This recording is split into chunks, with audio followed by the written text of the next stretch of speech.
पिछले भाग में आपने सुना 13वें फ्लोर पर बहुत ही ज्यादा रहस्यमयी परिस्थितियों में एक गेम डेवलपर पार्थ भाटिया की हत्या हो जाती है। कातिल सुराग के तौर पर दीवारों पर उसी के खून से यक्षिणी लिख देता है। पार्थ, जिसने 2 साल की मेहनत से इसी नाम से एक इंडी गेम तैयार की थी, दुनिया को अलविदा कह जाता है। कंपनी में होने जा रहे गेम लॉन्चिंग इवेंट को रोक दिया जाता है।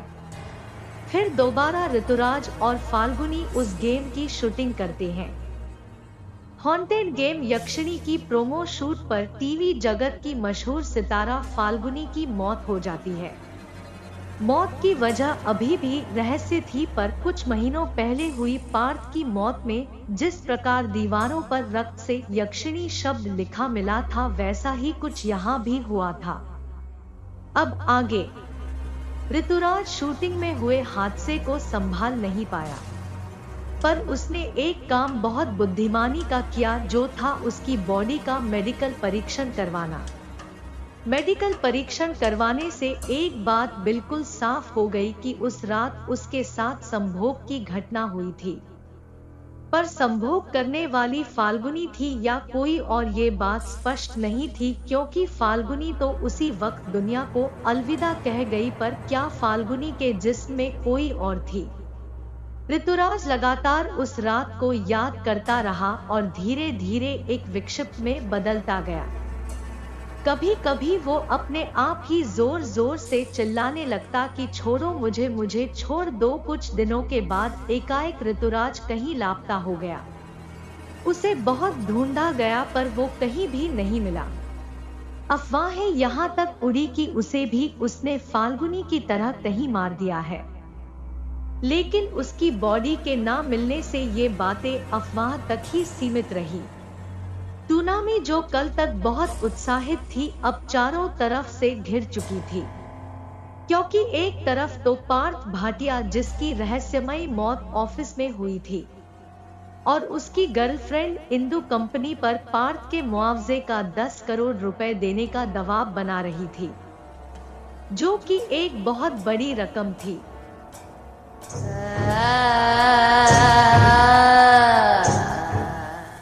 लेकिन फिर दोनों ओर के पक्षकारों में केवल 3 करोड़ रुपए बतौर मुआवजा देने की सहमति बन गई।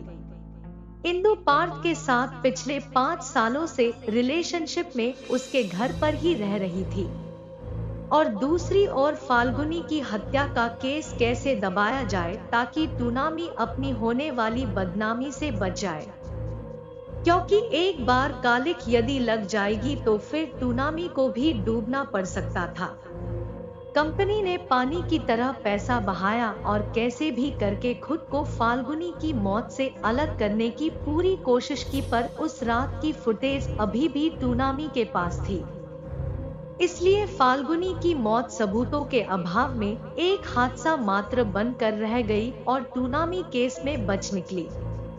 धीरे धीरे कुछ वक्त बीता और टूनामी ने एक गुपचुप श्रद्धांजलि समारोह में अपने होनहार डेवलपर पार्थ की सुरक्षा निधि उसकी गर्लफ्रेंड इंदु को सौंप दी। इंदु 3 करोड़ रुपए पाकर बहुत खुश थी।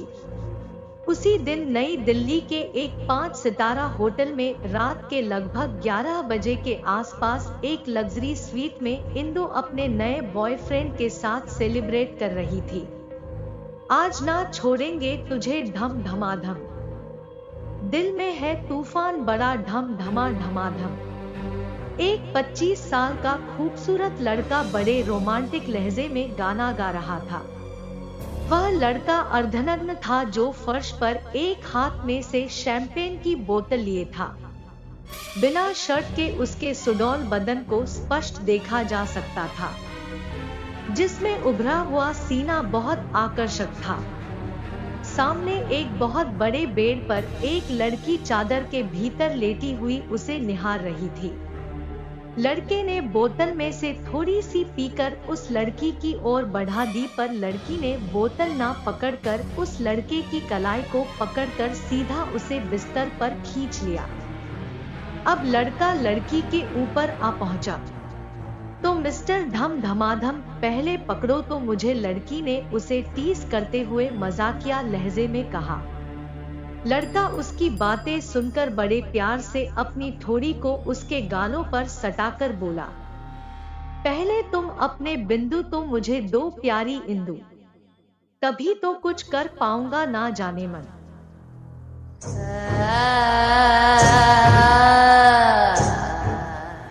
अच्छा तो जनाब मुझ पर रेखा गणित की क्लास चलाएंगे, इंदु ने हंसकर कहा। इसके बाद इंदु ने अपना हाथ उसके सीने पर रख दिया और उसे सहलाने लगी। लड़का अपने पैरों के अंगूठे को इंदु के पैरों की सबसे छोटी अंगुली में फंसाकर उससे लिपटने को आतुर हुआ। तभी हड़बड़ी में बिस्तर के बगल में रखी शैंपेन की बोतल जमीन पर गिर पड़ी, पर किस्मत से वो टूटी नहीं।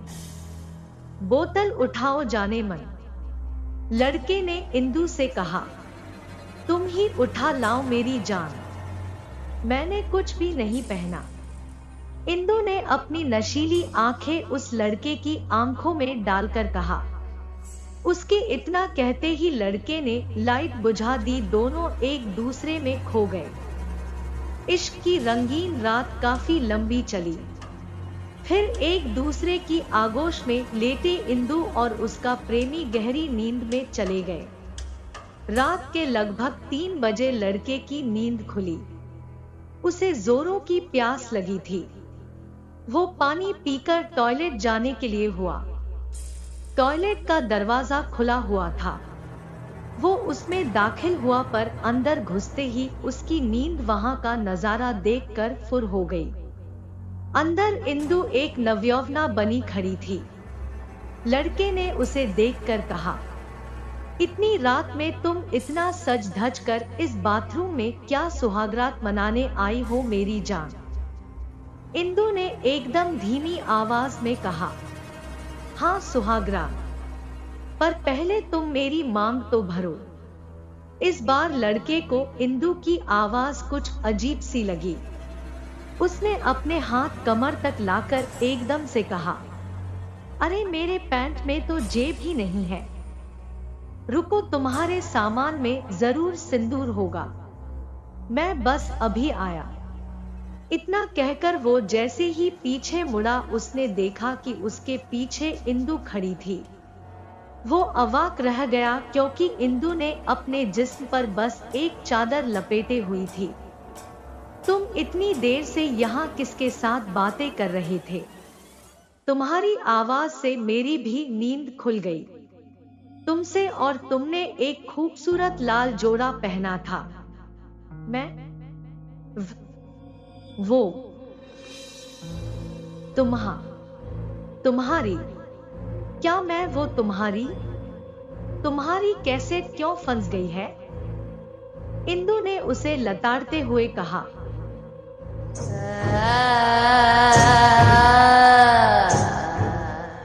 लड़का समझ नहीं पा रहा था कि क्या बोले, पर जब उसने दोबारा मुड़कर बाथरूम में देखा तो कोई भी नहीं था। चलो अब सीधे बेडरूम में जाओ, मुझे बाथरूम यूज करना है, इंदु ने कहा। इंदु जैसे ही बाथरूम में गई, लड़का दबे पांव अपने बिस्तर पर आकर आंख बंद करके लेट गया। कुछ देर में उसे नींद आ गई।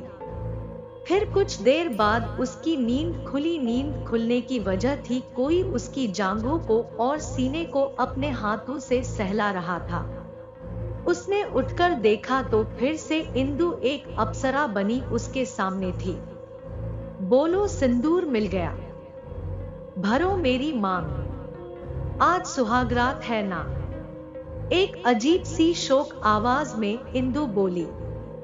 लड़के ने पास रखे इंदु के सामान में सिंदूर ढूंढना जल्दी जल्दी स्टार्ट किया, पर इंदु ने करीब आकर उसका हाथ पकड़ लिया और बोली, वो लाल रंग तुम्हारे जिस्म में दौड़ रहा है, मुझे उसी से मांग भरनी है।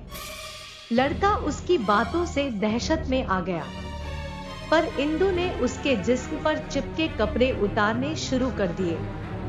इंदु जबरदस्ती उसके साथ जिस्मानी हो रही थी। दोनों ने एक अच्छी सुहागरात मनाई। लड़का अब बहुत ज्यादा थक चुका था क्योंकि उसने आज काफी ज्यादा मेहनत कर ली थी, इसलिए निढाल होकर वहीं इंदु से चिपक कर सो गया। धीरे धीरे रात विदा हो गई और नया दिन आरंभ हुआ। अगले दिन पूरे होटल में दहशत फैली थी। इंदु और उसके बॉयफ्रेंड की नुची लाश होटल के लग्जरी स्वीट में मिली। इंदु बाथरूम में मृत पाई गई थी। पूरे कमरे में उसका खून नल के पानी से बहकर फैल गया था और उसका बॉयफ्रेंड बिस्तर पर नुचा हुआ मृत पड़ा था। पर एक और गौर करने वाली बात थी, जो थी बिस्तर की बेडशीट और कमरे की दीवारों पर खून से यक्षिणी शब्द लिखा होना।